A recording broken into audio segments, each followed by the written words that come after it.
So the Achievement Awards was created to celebrate the individual, not the community. We always say it's always for the community, it's never for me. When I created the Achievement Awards, the federal government said to me, it's never going to happen for three reasons. Your own people, the Native people, don't believe in individual achievement. They believe in only collective achievement, only the community. And it's true, wherever you go, people say, I do it for the community, okay? Well, the community is only as strong as each individual comprising the community. If you've got 10 really smart people in the community, then you've got a really smart community. If you've got 10 undereducated people in the community, then you don't have a very smart community. And the well-being of the community is made up of individuals like you and me. And the smarter you get, the more you learn, the more you can accomplish and grasp onto the mainstream what goes on in Winnipeg, what goes on in Toronto and New York. The more you're going to be able to make a difference, the more you're going to contribute. What the cities have that the reserves don't have is economic development. Politicians only work, it only works well, politics, when you have money. And money doesn't come from politics, it comes from an economic system.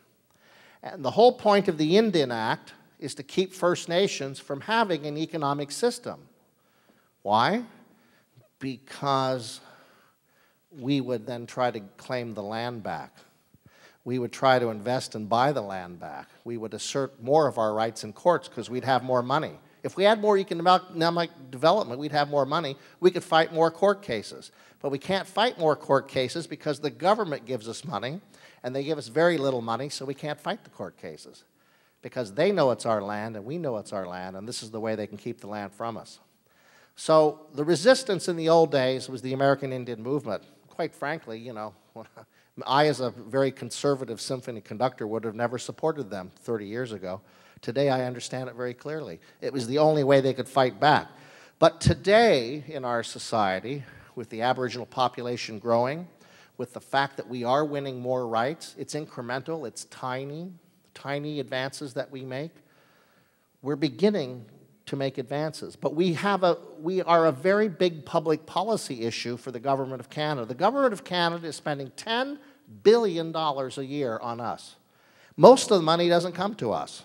It goes to the federal bureaucracy. It goes for a number of costs and services to consultants, to lawyers. All right, we do get some, but if $10 billion is a lot of money, how come we're not better off? And if our population triples in the next 20 years, which it will, which is supposed to, what will the cost to government be then? 15 billion, 20 billion? And the other taxpayers are saying, gee, this is not a good thing. But instead of going to the government and saying it's not a good thing, they look at us and say, you guys aren't a good thing, all right? The best way we can fight that is economic development, as Chief Louis was saying. The community, you can elect this chief, you can elect that chief, the one after him, they all become nameless and faceless because unless they're able to build infrastructure and capacity, jobs, economic vitality so that you're all employed in the community, then our communities are not viable. Now, Chief Louis has been very, very lucky. His community is in a tropical area of Canada, the only area that's tropical in Canada, and it's great for wine growing. So a big wine company, a big vintner came, big company, and said, let's do a deal, and that has created tremendous economic prosperity for him because he was in the right place, all right? A lot of the chiefs here in Manitoba where it's freezing are not in good wine growing company. So you're not going to have a winery up here. So it's just a matter of circumstances. Now, in Newfoundland, on the East Coast, the fisheries, you know, we overfish the fish. The fish are all gone on the East Coast.